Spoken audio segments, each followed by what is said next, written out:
Buenas tardes, mi nombre es Luis Loría y soy presidente de Idea Labs, un laboratorio de innovación social, política y regulatoria.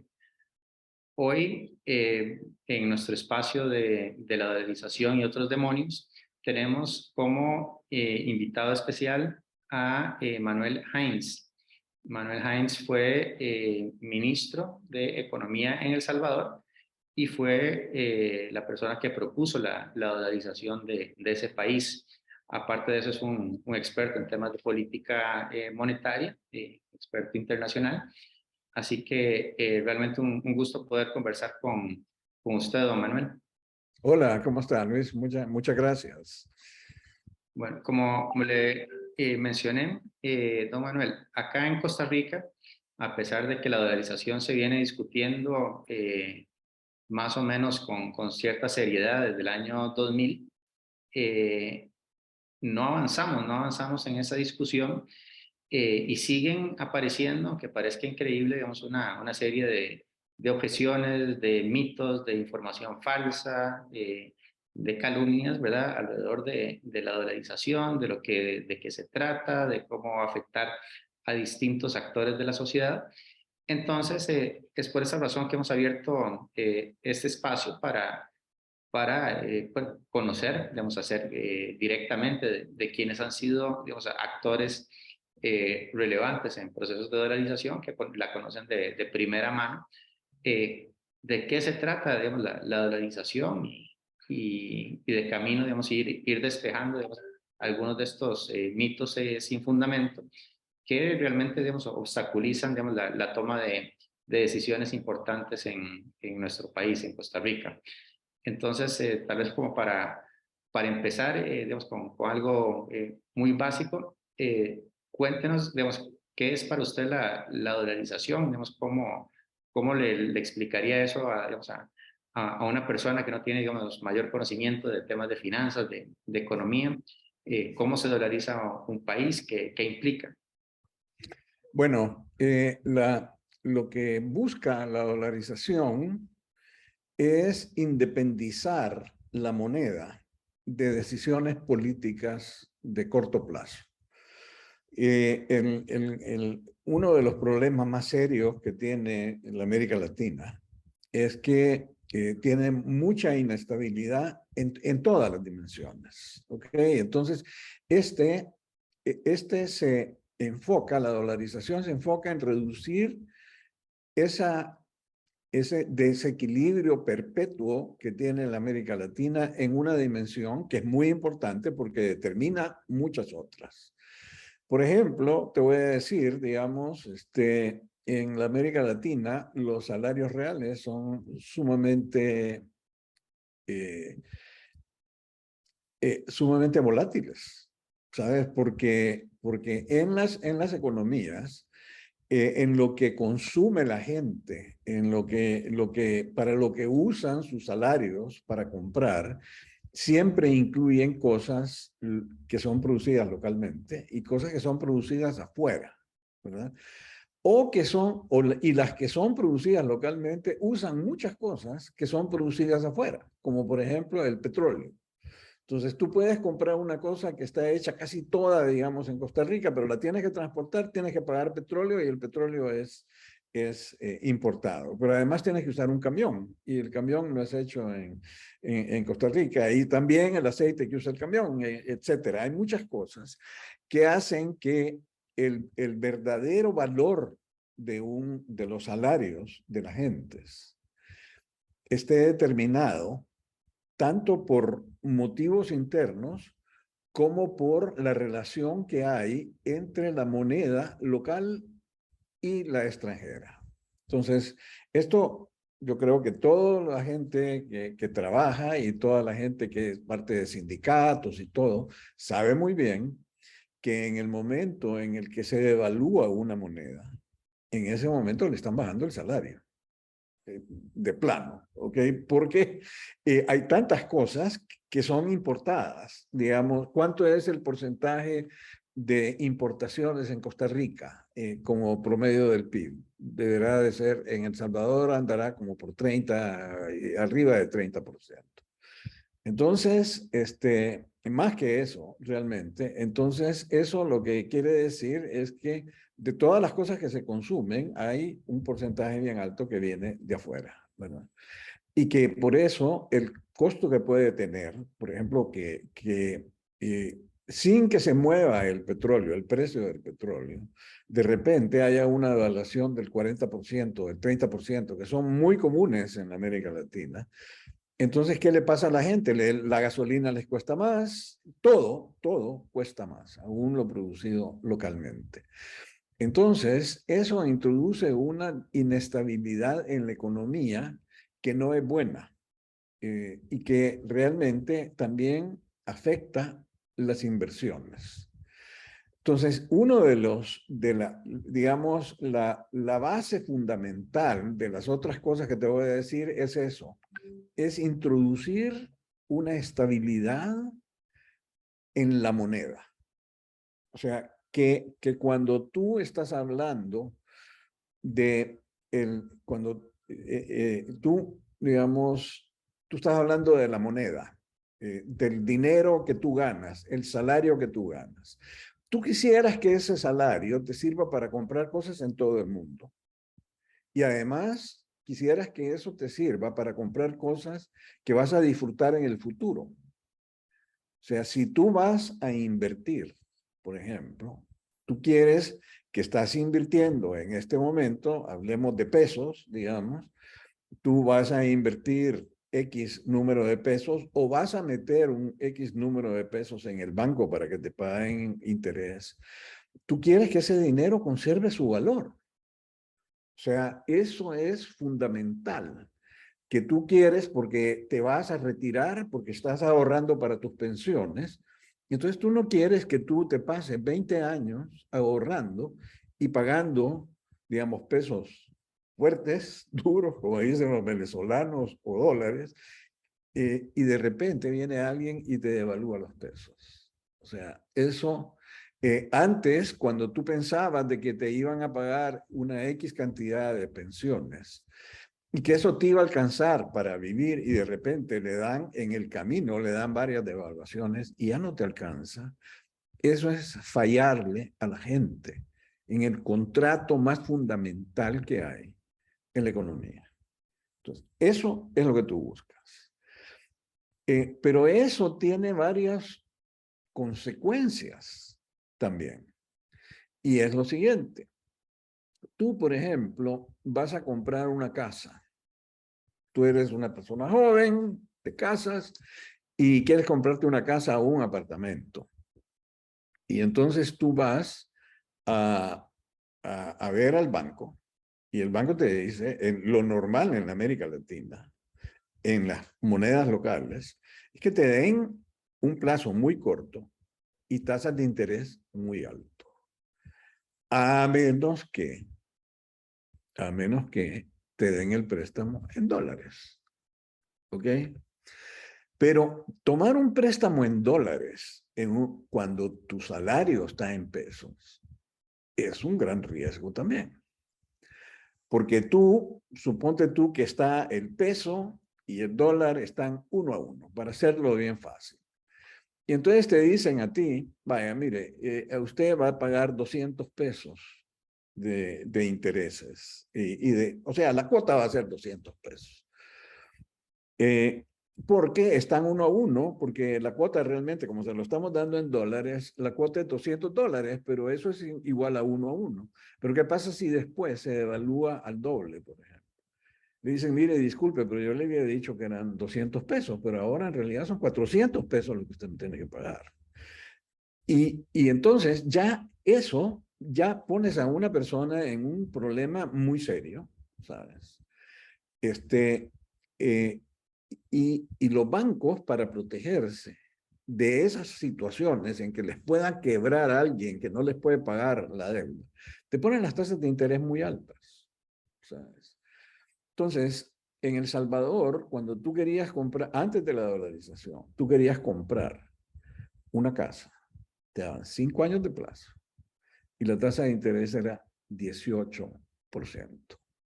¿Ok? Después de que se dolarizó el país, la tasa de interés bajó a 6,5, 7%, dependiendo de tu calidad como deudor. Y en El Salvador tú puedes prestar a 25 o 30 años. Te lo prestan, ¿sabes? Los bancos. Porque los bancos saben que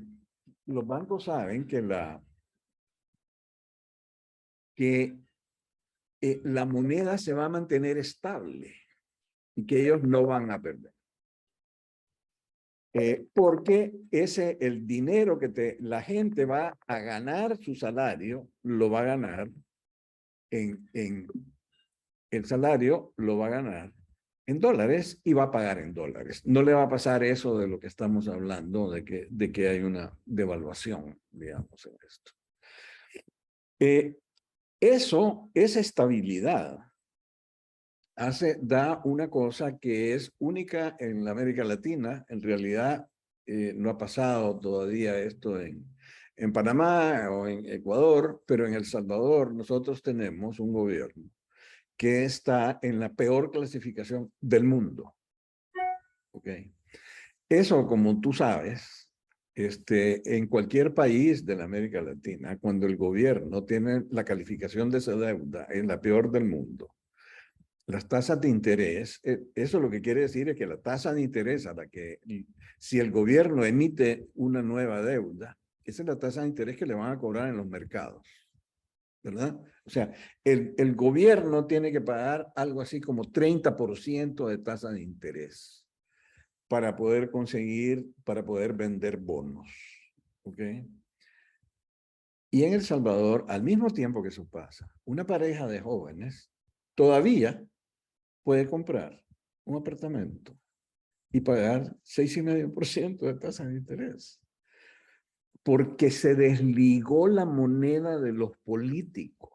Lo normal en la América Latina es que si el gobierno no puede pagar, si el gobierno está con muchos problemas, todo se viene para abajo, porque la moneda, la gente dice la moneda se va a venir para abajo, pero el dólar no se va a venir para abajo porque el gobierno de El Salvador no puede pagar.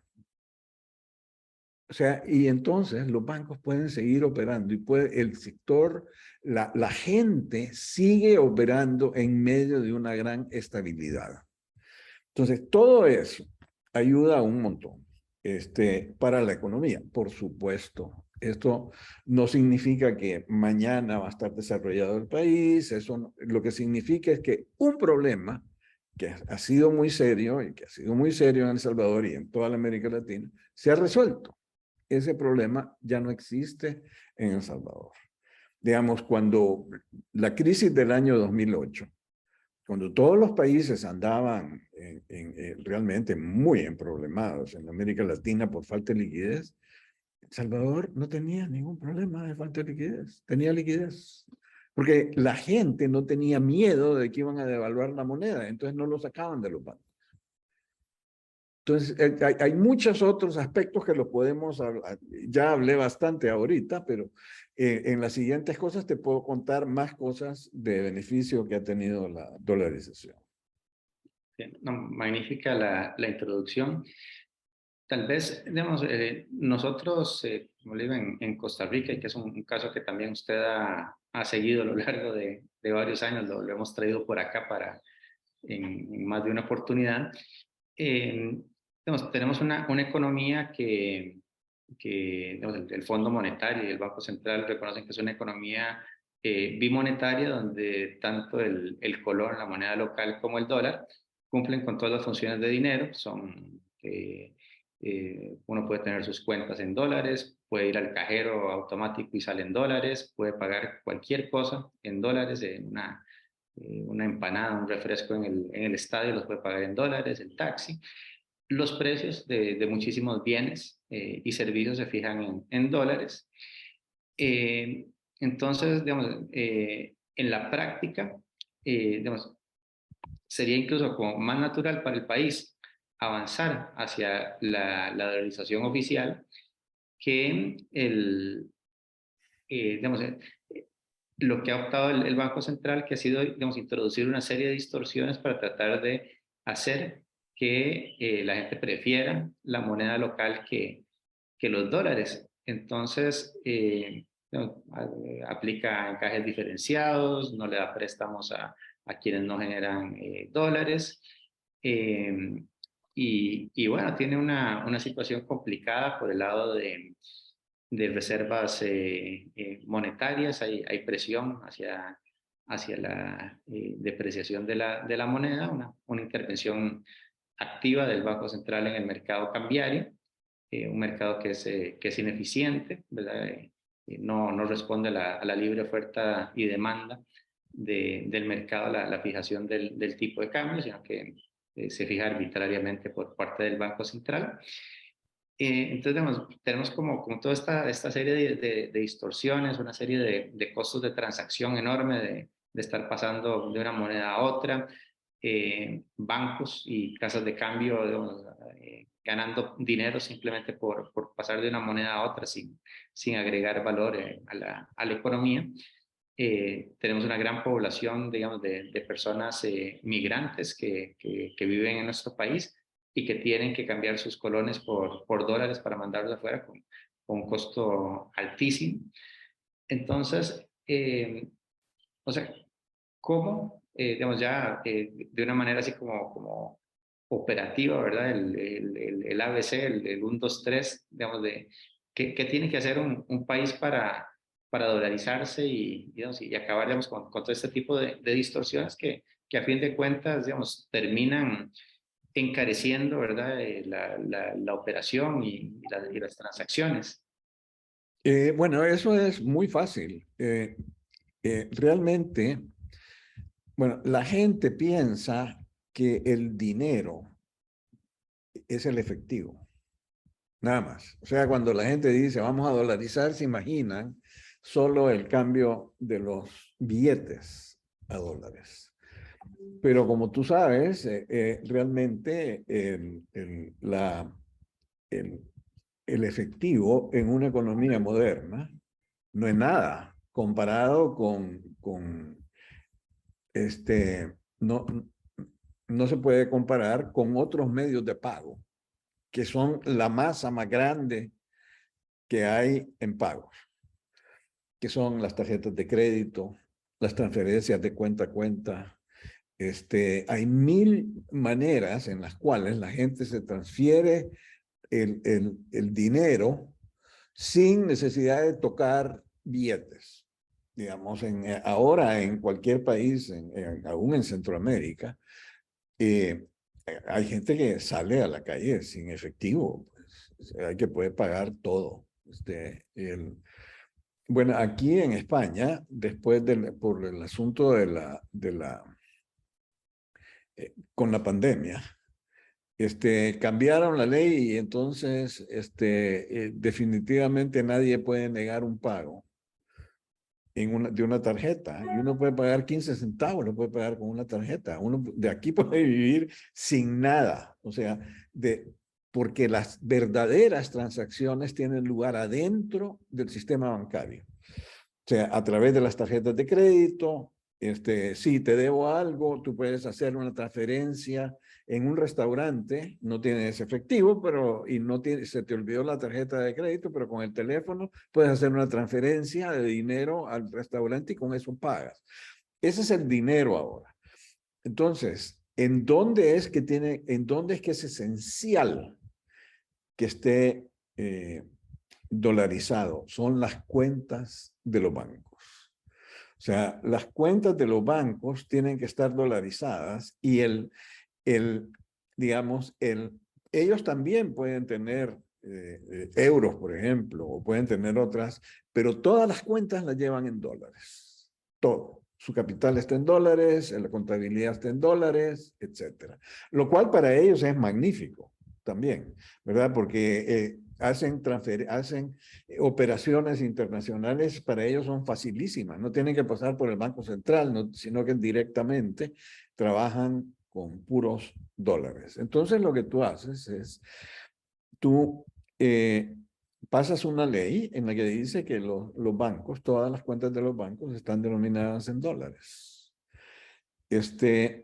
Si tú quieres, yo creo que es lo más sano, tú también puedes decir, y además vamos a cambiar los billetes, ¿ok? Y en vez de tener los billetes viejos, vamos a tener billetes de dólares. Y vamos a traer los billetes, los vamos a traer de Estados Unidos. Tú sabes que en Panamá existe una moneda que es ficticia que se llama el Balboa, ¿verdad? Pero esa moneda, el Balboa, está 1 a 1 con los dólares y no puede cambiar nunca. Y esas son puras moneditas. Las monedas son impresas pero realmente eso te vuelve más difícil todo. Es mucho mejor, o sea, todo lo pasas a dólares. En El Salvador se dejó la posibilidad de que si alguien quería operar con colones, que él pudiera, y por 2 o 3 meses la gente operó con las dos, pero al rato se pasaron todos a dólares. Y definitivamente es mucho más fácil que tener que estar, la gente se dio cuenta que es absurdo tener que estar haciendo cálculos continuamente, ¿verdad?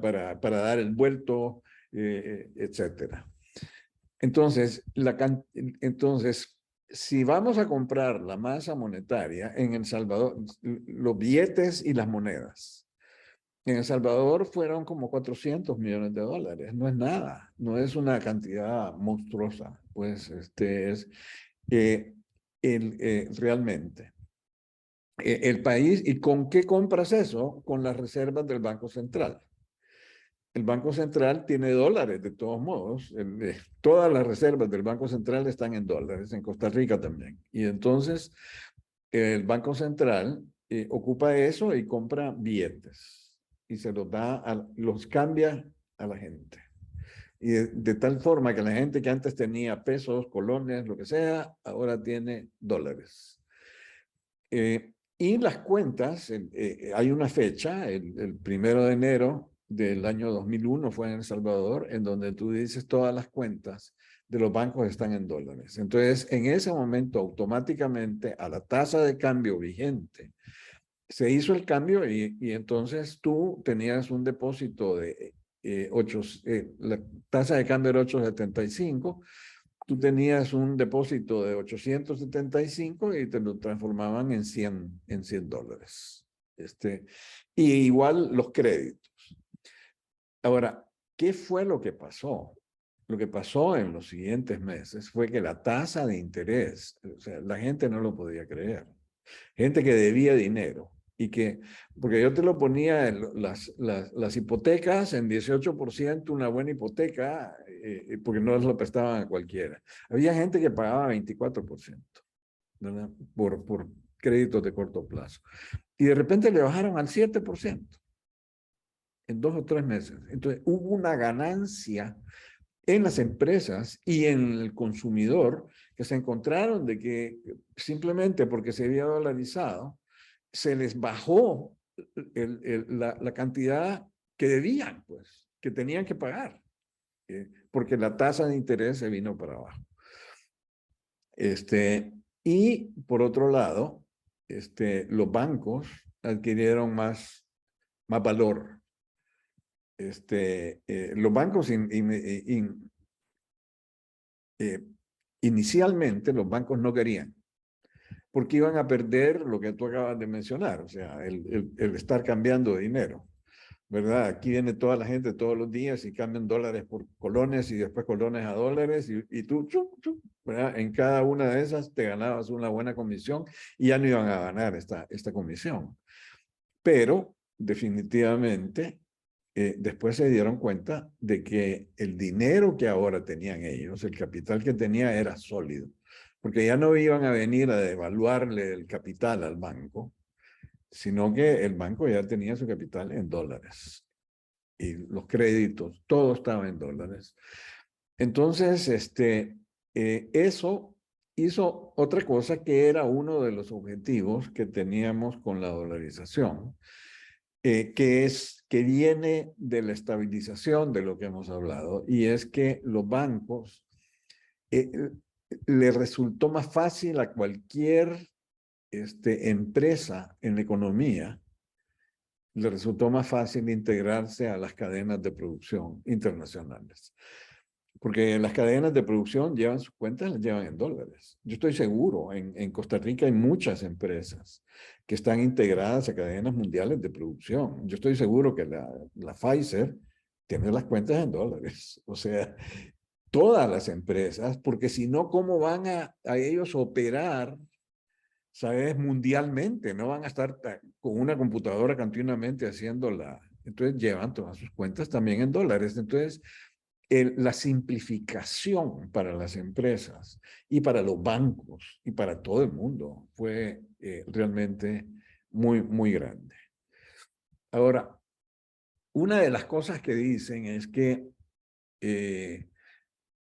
pierdes la capacidad de hacer política monetaria, ¿verdad? Eso ya va más allá de lo que la gente realmente entiende, pero es un argumento muy usado y a la gente la asusta. No vamos a poder tener política monetaria. Pero yo recuerdo, en una de las veces que llegué a Costa Rica, recuerdo que una pregunta hicieron, bueno, cuando vino la crisis, ¿qué hicieron ustedes? Me preguntaron a mí.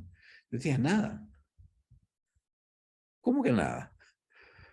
Aquí en Costa Rica nosotros tuvimos que subir la tasa de interés, tuvimos que hacer esto y eso. Nosotros no hicimos nada, porque en una economía dolarizada se estabiliza ella sola, el mercado la estabiliza. Y además, pensaba la gente, bueno, aquí los bancos van a tener miedo de que les pueden hacer una corrida. Las corridas, todas las corridas en América Latina, es por miedo a que van a devaluar la moneda. ¿Sabes? Tú ya hablaste con Emanuel, ¿verdad? De Ecuador. En Ecuador se vio clarísimo. ¿Sabes? Cuando estaba todavía la moneda anterior, creo que se llamaba el escudo, empezaron a sacar el dinero de los bancos y se venían para abajo los depósitos. El día que dolarizaron, dejaron de irse y empezaron a crecer otra vez los depósitos. Era el mismo banco, ¿verdad? La gente no tiene miedo de que el banco va a quebrar. Lo que le da más miedo a la gente es que le van a devaluar sus ahorros y que le van a hacer un corralito como el de Argentina o una cosa por el estilo. Eso es lo que le da más miedo a la gente. Eso en una economía dolarizada no pasa. Y, no, Manuel, digamos, una preocupación que han básicamente creado, digamos, quienes se oponen a la medida es, digamos, o sea, que si esta medida perjudica, digamos, a la gente común, digamos, quiénes son los ganadores y los perdedores de una dolarización. Bueno, la gente tiene esta idea de que siempre tiene que haber ganadores y perdedores. Siempre, ¿verdad? Pero hay ciertas cosas en las cuales no hay perdedores. Y eso tú lo conoces en economía, se llaman las acciones óptimas de Pareto, en la cual simplemente lo que tú haces es aumentar la eficiencia de la economía. O sea, y no hay nadie que pierde, todos salen ganando. En el caso de la dolarización, todos salen ganando, ¿verdad? Porque tú dices, bueno, ¿cómo es posible? Porque, digamos, hay gente que deposita dinero y entonces le van a pagar menos tasas de interés en los bancos y hay otros que van a pagar menos tasas de interés. Entonces, uno sale perdiendo porque le pagan menos. Los depositantes en El Salvador están felices. ¿Por qué? Porque es cierto que les pagan menos tasas de interés, pero el riesgo de devaluación que corren ya es mucho más bajo. Entonces a ellos le pueden estar pagando el 2%, pero es 2%.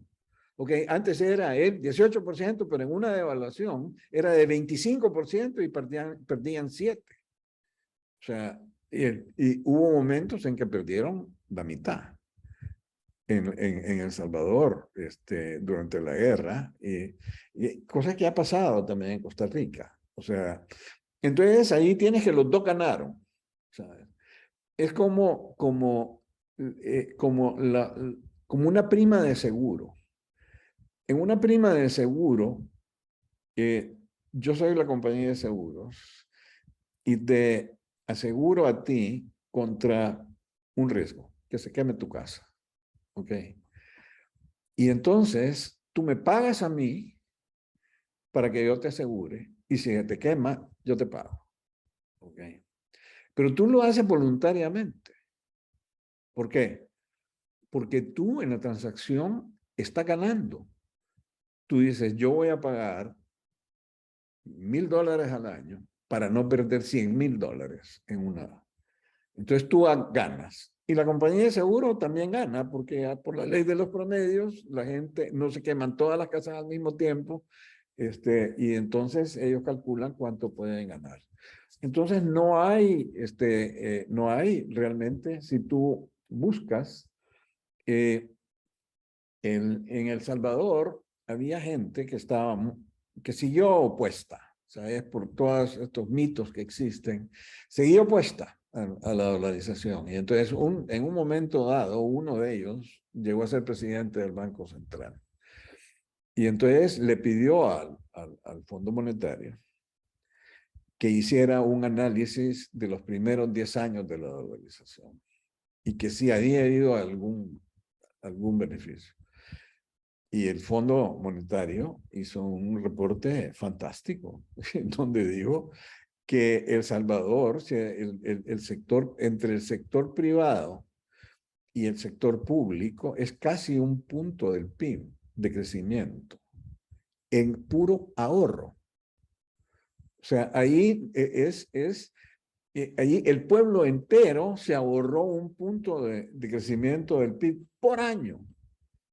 Simplemente por estar dolarizado, simplemente porque tenemos un sistema que es mucho más eficiente que el sistema que teníamos antes. Y entonces hizo comparación con Centroamérica. Y dijo, es más eficiente que todos juntos. Es más eficiente de lo que había sido antes y es más eficiente que lo que son todos ellos ahora. Y esto más, está más protegido contra los shocks externos, contra que algo pase, suben las tasas de interés internacionales o algo por el estilo. El Salvador está más protegido que lo que están los otros países. Entonces, realmente no hay. Hay dos cosas más que dicen. Una es que la devaluación ayuda a las exportaciones, ¿verdad? Pero bueno, hay dos observaciones con eso. Si es cierto, si fuera cierto que ayuda a las exportaciones, sería a costa de los trabajadores.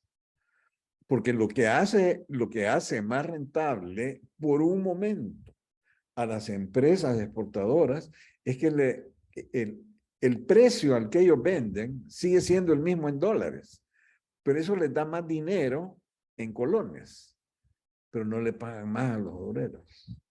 Esa es la ganancia. Ahí está la ganancia. Porque si ellos vienen y le trasladan la devaluación, entonces se quedan iguales, no ganan. Entonces, primero, realmente no es una buena cosa tratar de que las empresas se vuelvan más eficientes a costa de rebajarle el sueldo a los trabajadores. Bueno, número uno.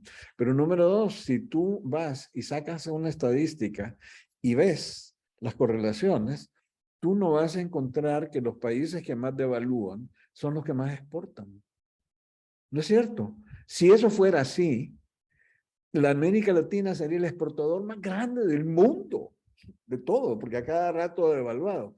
Y países en donde se apreció mucho, como Japón y Alemania, se apreció la moneda y cada vez exportaban más. Porque realmente lo que es importante en eso, y eso ustedes en Costa Rica lo saben muy bien, el crecimiento no viene del manejo de la moneda. El crecimiento viene de la educación de la gente, viene de las técnicas, viene del capital humano. De ahí es de donde viene. Tú puedes agarrar y devaluar 10,000 veces la la moneda de un país muy pobre y nunca, nunca se va a acercar a Suecia, nunca. Sí. Yo recuerdo bien el estudio que menciona del Fondo Monetario y era interesante porque decía que estos ahorros que se dieron tanto para el sector privado como para el Estado, para el gobierno, eran netos de la pérdida que se daba, digamos, por el señoreaje, digamos, Ah, sí, sí, por sí. lo que el gobierno se podía financiar emitiendo, ¿verdad? Porque esa es otra de las cosas que dicen, no, es que ya vamos a perder esto y con eso nos financiamos gratis. O sea, aún perdiendo eso, Aún igual el perdiendo eso, beneficio era aún así enorme se para ganaba. todos. Así es. Sí. Y el otro tema, digamos, que siempre está dando vuelta, digamos, y que es al final de cuentas, digamos, la excusa que usan acá en Costa Rica para no tratar con seriedad, digamos, la alternativa de dolarizar, porque bueno, técnicamente no hay razón para oponerse, digamos, las ganancias en términos de eficiencia que usted mencionaba son obvias, es que, digamos, que no es que no es el momento y que como que hay que esperar a que estén solucionados todos los otros problemas de la economía, que el tema fiscal, que tenemos un problema fiscal, que tenemos el problema de competitividad, que tenemos bueno, la presión en el tipo de cambio. Entonces, como que habría que esperar a que todos los problemas estén resueltos para poder dolarizar. Al contrario, la dolarización ayuda en todos esos. Ayuda a resolver todos esos problemas.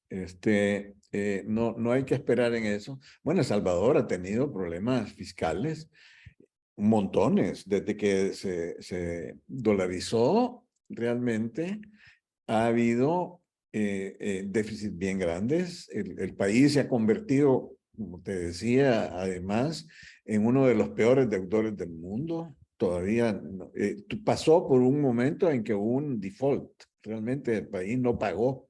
Y eso, tú sabes, de que golpea mucho por las tasas de interés. Entonces, en El Salvador eso no pasó. Entonces, realmente, lo lo bueno de la dolarización es que introduce disciplina. Y lo que pasa es que ahora en Costa Rica y en toda la América Latina, dicen, bueno, no importa que nos pasemos con el déficit fiscal, porque el Banco Central va a dar el crédito para que nos podamos pasar. Pero lo que pasa es que el Banco Central puede crear colones, pero no dólares. Y lo que tú necesitas cuando hay una crisis son puros dólares. La gente, eso es lo que pide, y además el gobierno, para pagar sus obligaciones, tiene que usar dólares. No puede salir y decir, mira, yo emití unos bonos en dólares, pero te los voy a pagar en pesos. La gente no se los va a aceptar. Entonces, este, entonces realmente, esta es otra de las cosas que dicen, es que no vamos a poder emitir dinero si tenemos una crisis, pero si de nada sirve, porque emitir pesos si lo que la gente está pidiendo son dólares. Si eso fuera cierto, cuando ha habido crisis en Argentina, cuando ha habido en varios países, bueno, en Costa Rica hubo momentos, hace relativamente poco, hace unos años, hubo momentos en que el déficit fiscal estaba muy fuerte, que había miedo y tuvieron que poner un programa de ajuste estructural. ¿Y por qué pusieron el programa de ajuste estructural? Porque fueron al Fondo Monetario. Y fueron al Fondo Monetario para que les diera dólares. Porque en medio de la crisis, por supuesto, si fuera cierto de que con solo emitir colones ya uno ya salió del problema, el puesto de ser ministro de Hacienda y presidente del Banco Central sería facilísimo. Si usted lo único que tiene que hacer es impriman más dinero y se van a la playa los dos a jugar voleibol. Y no, ¿qué pasó? Llamaron al Fondo Monetario, vino el Fondo Monetario y el gobierno tuvo que aceptar un programa muy difícil políticamente. Y la gente se enardeció y todo, pero básicamente todo venía de tener una moneda inestable, de ahí venía. Para concluir, don Manuel, eh, digamos, quienes son detractores, digamos, de la alternativa de dolarizar, digamos, como que construyen, digamos, una falacia de hombre de paja, ¿verdad? De inventarse un enemigo que no existe para después atacarlo y destruirlo, ¿verdad? Y la más común, tal vez, es que la dolarización no es una varita mágica, que no es una cosa que soluciona todos nuestros problemas. Pero digamos, lo que yo les digo es que ninguna persona seria que haya propuesto la dolarización ha dicho que la dolarización es una varita mágica o que va a ¿no? solucionar todos los problemas. Para nada, para nada. O sea, como cuando tú me preguntas, es específicamente para introducir estabilidad en la moneda y las cosas que se derivan de eso. Pero que mañana eso va a llevar al desarrollo o que la gente va a amanecer hablando inglés, ¿verdad? Porque está dolarizado. Eso no va a pasar. Eso no va a pasar. ¿Sí? Entonces, sí, yo creo que ese punto es muy importante porque, digamos, sale todo el tiempo y o sea, tenemos que tener claro que el tema de dolarización puede solucionar algunos temas que tienen que ver con la moneda que se utiliza y la calidad de la moneda que se utiliza, Exacto. pero que no tienen nada que ver con los problemas fiscales, no tienen nada que ver con los problemas de competitividad, no tiene que ver con el Estado de Derecho, no tiene que ver con la salud de la democracia, ¿No? tiene que ver con las distorsiones que existan en el mercado laboral. Entonces, todas son tareas que siempre va a tener que tener el gobierno, son problemas que tiene que enfrentar el gobierno y los va a tener que enfrentar dolarizado o con la moneda que prefiera. Exacto. Exactamente. Y después, esta sí es la última, que ya hemos abusado de su tiempo, el tema de que perdemos soberanía y que entonces que ahora la política monetaria y cambiaria la va a definir la Reserva Federal y que es el imperio y entonces, ¿qué hay de cierto en ese tema? Bueno, mira, para empezar, ¿quién es el soberano? Cuando hay un presidente del Banco Central que puede decidir devaluarte tus ahorros. Ok. Si tú estás dolarizado, el presidente del Banco Central, nadie te puede devaluar tus ahorros. El soberano es el pueblo, porque tiene una cosa que está bien estable.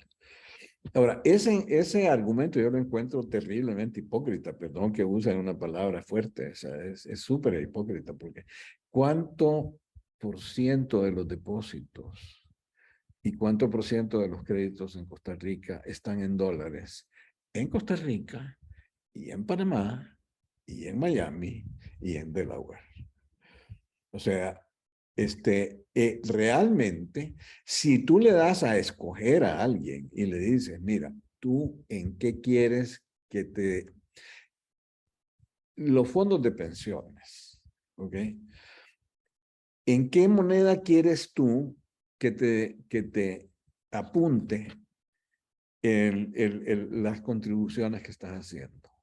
¿En colones? Que te las pueden devaluar en 20 años que vas a ahorrar tú para tu pensión, o 40 o 30, no sé cuántos años son, te lo voy a ir apuntando en unos colones que a través de esas veces quizás la van a haber devaluado 15 veces, o en dólares, que es una moneda internacional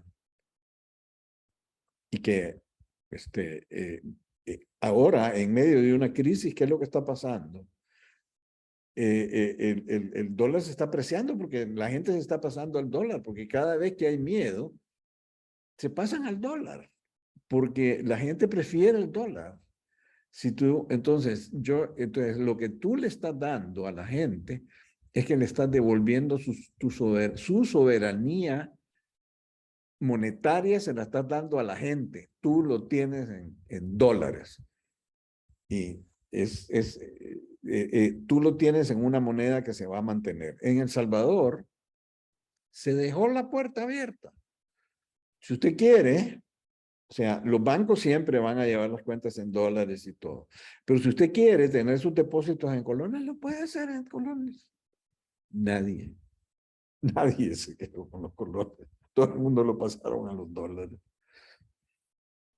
Bueno, no, muy agradecido, don Manuel, por haber tenido la oportunidad de compartir este espacio con usted y gracias por explicarnos en términos tan claros y sencillos de lo que se trata y de lo que no se trata, digamos, la dolarización. No sé si tiene algún comentario final o alguna recomendación. Creo que ha quedado bastante claro. Sí, sí, Sí, sí, hicimos una buena revisión de sí. todo lo que se dice y de que no es cierto y también confirmar de lo que sí es real, ¿verdad?